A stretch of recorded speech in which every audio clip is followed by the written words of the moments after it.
Film dibuka dengan memperlihatkan seorang pemuda bernama Jae-hyuk yang terlihat dibangunkan oleh adik iparnya bernama Min-jae. Layaknya bocah pada umumnya, Min-jae nampak berteriak sambil menggoyang-goyangkan tubuh Jae-hyuk supaya kakaknya tersebut bangun dari tidurnya. Namun karena Jae-hyuk punya sifat alami sebagai pengangguran, dirinya pun harus menerima omelan dari ibunya di pagi hari.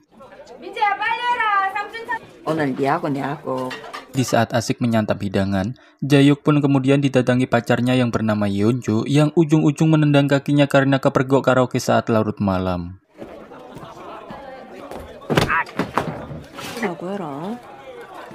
Selesai makan, Jae-hyuk dan rekan-rekannya kemudian naik bus dan berangkat kerja saat itu juga.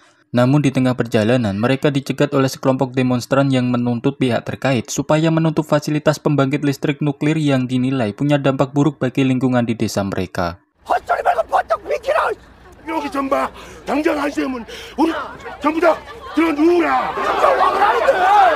Scene kemudian memperlihatkan narasi yang menjelaskan cara kerja reaktor nuklir dan disaksikan langsung oleh para pejabat tinggi. Reaktor nuklir sendiri punya cara kerja yang hampir sama dengan pembangkit listrik konvensional pada umumnya. Namun yang membedakan di sini adalah bahan bakar reaktor menggunakan inti nuklir yang dinilai lebih efisien dan hemat energi. 진도 7에도 견딜 수 있는 간단하게 말해 meski banyak memberikan manfaat, dibangunnya reaktor nuklir rupanya masih menimbulkan pro dan kontra terhadap penduduk asli di sana. Salah satu orang itu adalah Jae-hyuk sendiri yang menurutnya, sejak adanya mesin tersebut mengakibatkan air menjadi tercemar dan udara yang semakin memburuk seiring berjalannya waktu. 제 생각에는요, 그런 새끼들. Jae-hyuk sendiri sebenarnya sudah tak tahan bekerja di sana dan ingin mencari pekerjaan lain di luar kota. Kekesalannya tersebut dipicu lantaran sang ayah dulunya juga pernah bekerja di sana dan meninggal akibat kebocoran bahan kimia beracun. Sejak saat itulah kebenciannya terus muncul sampai-sampai menganggap bahwa pembangkit listrik tersebut tak lebih dari hanya sekedar bencana. 모르냐 말이다. 뭐들? 딱 2년만 댕겨올게. 쌍도 보러 있어. Di malam hari, seorang pria bernama Samsul terlihat sedang mengobrol dengan rekan seprofesinya. Samsul mengatakan bahwa para pejabat seperti tidak peduli dengan keselamatan para pekerja dan lebih mementingkan diri mereka sendiri. Alhasil dari sana, timbul rasa was-was dalam diri Samsul seorang akan terjadi malapetaka. 아닙니까? 그 걱정 붙들어. 저 원전 작업만 20년씩 넘게 좀 갑시다. Kembali ke Jae-hyuk yang tak mendapat izin dari sang pacar, dia kemudian mencoba memberanikan diri dengan merayu sang ibu berharap mendapat izin supaya bisa cepat-cepat pergi dari sana. Namun alih-alih mendapat apa yang diharapnya, Jae-hyuk harus menahan rasa malu saat si ibu malah memukul kepalanya dari belakang.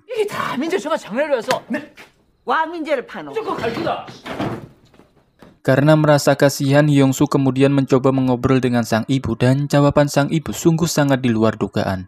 Dengan nada tinggi dan penuh emosi yang menggebu-gebu, si ibu secara tak sengaja mengeluarkan kalimat kurang enak sampai-sampai membuat Hyung-soo segera pergi dari sana.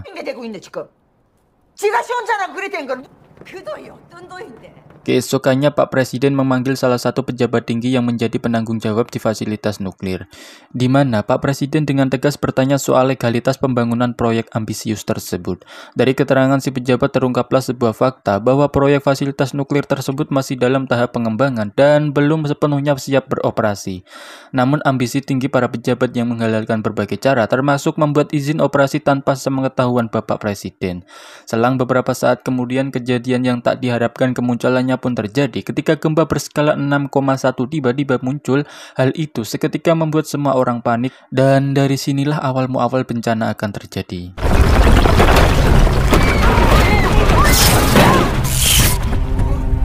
Dan ya, semua orang yang ada di pusat kontrol pun kocar-kacir setelah tahu jika ada tabung pendingin di salah satu reaktor yang retak dan membuat suhu panas di sana semakin naik. Apabila tidak secepatnya diatasi, maka akan menimbulkan masalah yang lebih serius. Sehingga para teknisi kemudian segera dikerahkan untuk memperbaiki tangki pendingin yang bocor.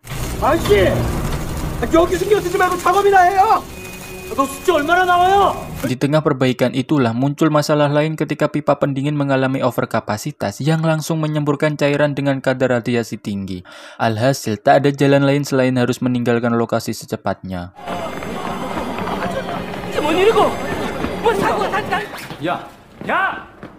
Kabar bocornya tangki pendingin membuat Pak Presiden geram dan menyalahkan para menteri atas kejadian yang terjadi saat ini. Dan di waktu yang sama, 2 orang keamanan pusat diperintahkan untuk menyelidikinya secara langsung. Samsul yang menjadi penanggung jawab saat itu mencoba menjelaskan bahwa saat ini tekanan di dalam reaktor sudah melewati batas wajar. Satu-satunya cara untuk membuatnya kembali stabil adalah dengan melepaskan gas yang terperangkap ke udara. Dan sebelum itu dilakukan, semua warga yang ada di sekitar fasilitas harus lebih dulu dipindahkan.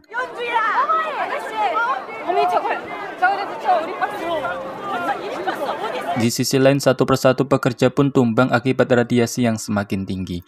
Mereka yang tersisa kemudian memilih untuk menyelamatkan diri sebelum fasilitas itu benar-benar hancur.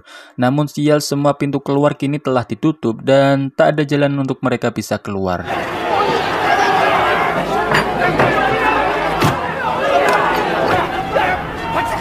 Seiring berjalannya waktu, tekanan gas yang ada di dalam sana semakin tidak terkontrol dan bahkan melebihi batas kemampuan yang sudah ditetapkan. Apabila dibiarkan terus-menerus, kemungkinan besar fasilitas tersebut benar-benar akan meledak. Keadaan tersebut membuat Samsul menjadi bingung dan pada akhirnya berani mengambil keputusan tanpa sepengetahuan dari kantor pusat. Namun, lagi-lagi timbul masalah di waktu yang tidak tepat ketika katup sistem ventilasi udaranya rusak. Untuk itu, beberapa orang teknisi khusus dikirim supaya bisa membuka katupnya secara manual.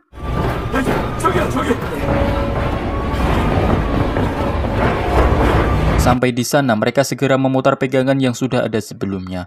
Dengan sekuat tenaga, mereka terus berupaya memutar tuasnya supaya katup tersebut bisa terbuka. Namun apalah daya, nasi kini sudah menjadi bubur. Ledakan besar pun terjadi yang menghancurkan sebagian sisi bangunan dan bahkan radius suaranya terdengar sampai beberapa kilometer jauhnya.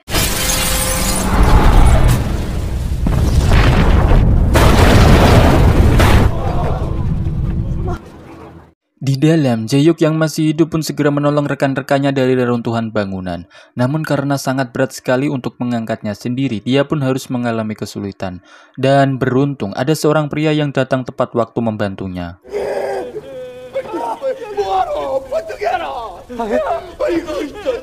Pada akhirnya puing-puing bangunan tersebut berhasil disingkirkan dan kemudian dia segera membawa rekannya tersebut untuk keluar.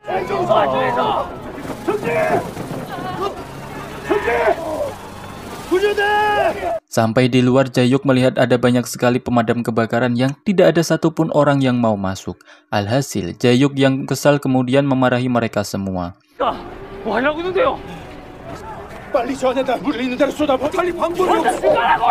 Di waktu yang sama, Yeonju rupanya sudah sampai di sana lebih awal. Mengetahui pacarnya berlumuran debu, Yeonju kemudian mengajaknya untuk pulang.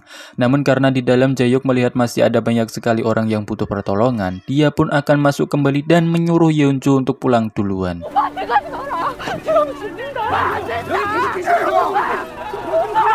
Yeonju yang baru sampai kemudian langsung menyampaikan kabar itu yang membuat semua orang menjadi ketakutan.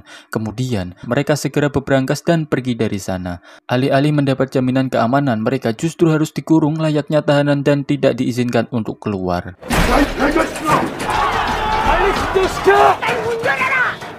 Di malam harinya, kekacauan pun masih juga terjadi. Saat ini, para petugas hanya bisa menyemprotkan air untuk menurunkan tingkat radiasi yang semakin tinggi saja. Meski begitu, tekad kuat dan kegigihan seorang Jae-hyuk terlihat saat dia berhasil menyelamatkan satu rekannya yang tertimpa potongan besi.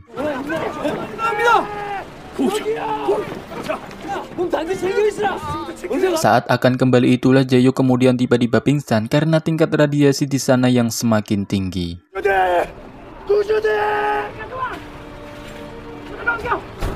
Samsul yang bingung melihat beberapa pemadam kembali untuk mengambil air pun bertanya kepada salah satu pria di sana. Samsul bertanya, kenapa jauh-jauh hanya untuk mengambil air, kan di sini ada laut yang tidak pernah habis, tidak pernah surut? Dan si pemadam pun menjawab, reaktor ini tidak boleh disiram air laut karena bisa-bisa jadi rongsokan. Dan dari sinilah otak busuk para pejabat mulai terkuak. 멜다운이야, 멜다운. 바닷물 퍼부으면 누구야? Ternyata para petinggi lebih mengutamakan mesin itu daripada keselamatan semua orang. Bahkan beberapa dari mereka sudah menyembunyikan fakta yang sebenarnya dari Pak Presiden. Tidak lama kemudian satu persatu petugas akhirnya tumbang, bahkan ada juga yang langsung meninggal di lokasi kejadian. Situasi mencekam tersebut bertambah ketika debu yang terbawa angin saat ini dalam perjalanan menuju ke arah kota.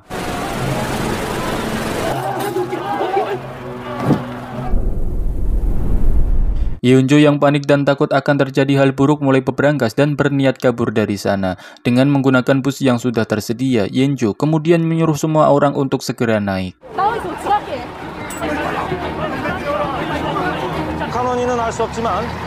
Yeonjo yang tengah menyetir kemudian mendapat telepon dari Jae-yuk yang menyuruhnya untuk pergi sejauh mungkin dan jangan pernah berhenti.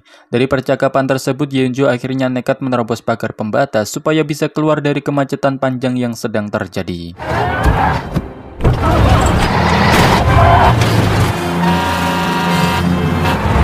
Selesai teleponan, Jae-yuk kemudian melihat tayangan di televisi yang menyiarkan paniknya orang-orang di berbagai wilayah dan bahkan menyebabkan seluruh aktivitas ekonomi menjadi lumpuh total. Dari kerusuhan tersebut, harta benda seolah sudah tak berharga lagi. Karena sudah tak punya pilihan lain, Pak Presiden akhirnya mengumumkan negara dalam situasi darurat nasional dan mengizinkan mereka menyiramnya dengan air laut.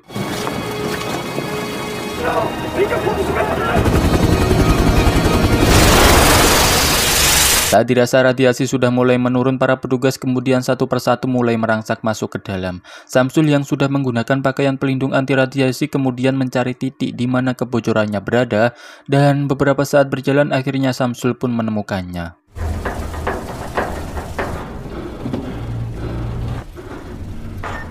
Setelah berhasil membuka pintunya, Samsul kemudian melihat dari kejauhan ada retakan di bawah kolam yang terus mengeluarkan cairan pendingin. Maka, dibutuhkanlah seseorang yang bisa menyumbat lubang tersebut. Namun masalahnya, ruangan itu sudah hampir terisi oleh cairan radioaktif yang mampu membunuh siapa saja dalam waktu hitungan menit. Untuk itu, Presiden segera mengumumkan pihaknya membutuhkan seorang relawan yang sanggup masuk ke dalam sana, dan berita tersebut kebetulan sedang ditonton oleh Jae-yuk dan rekan-rekannya. 이 무능한 정부를 닥뜨리고자 합니다. 사과는 죽여드리 저놓고. Setelah melewati perdebatan yang cukup alot, mereka pun akhirnya sepakat. Sebelum pergi, Jae-yuk kemudian menelepon pacarnya dan memberitahu bahwa dia dan rekan-rekannya akan pergi ke sana. Yeonjo yang mendengar itu pun seketika menangis, namun dengan tegas, Jae-yuk berhasil meyakinkan Yeonjo dan dia pun mengiyakan keinginan pacarnya tersebut. 미안하지만 서둘러야겠습니다.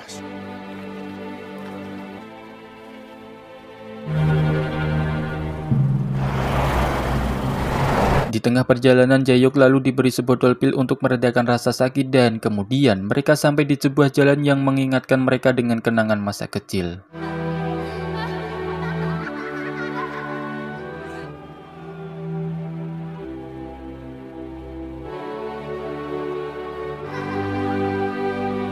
Tiba di lokasi, mereka melihat dengan mata kepala sendiri di mana kondisi di sana sudah sangat menyedihkan. Kemudian, mereka segera dibawa masuk dengan membawa serta alat-alat yang sudah disiapkan.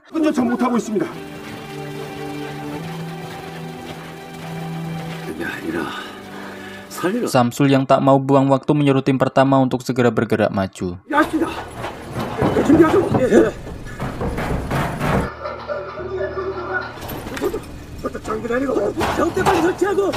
Dengan waktu yang singkat, tim pertama pun sukses dengan tugasnya dan sekarang giliran tim 2 untuk mulai menutup lubang. Namun dengan tingkat radiasi setinggi itu berhasil membuat beberapa orang menjadi kehilangan kendali. Kemudian tim terakhir pun dikerahkan untuk menggantikan tim 2 yang sudah kehabisan waktu.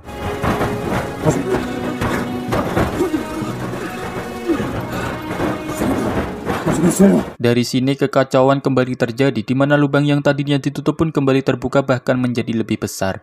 Saat semua orang akan keluar, Jae-yuk lalu menawarkan ide cemerlangnya, yaitu merobahkan atap dinding dan menguncinya dari luar. Namun harus ada satu orang yang tetap bertahan di dalam sana untuk meledakkan bahan peledak. Sehingga Jae-yuk pun menawarkan dirinya berharap dengan cara ini beban dalam hidupnya akan hilang.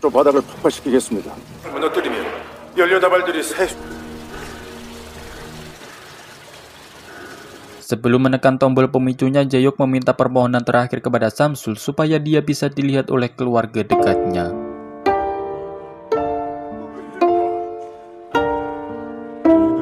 Saat sudah waktunya, Jae-hyuk pun menekan tombol pemicu yang seketika terjadi ledakan dan membuat tubuhnya tenggelam.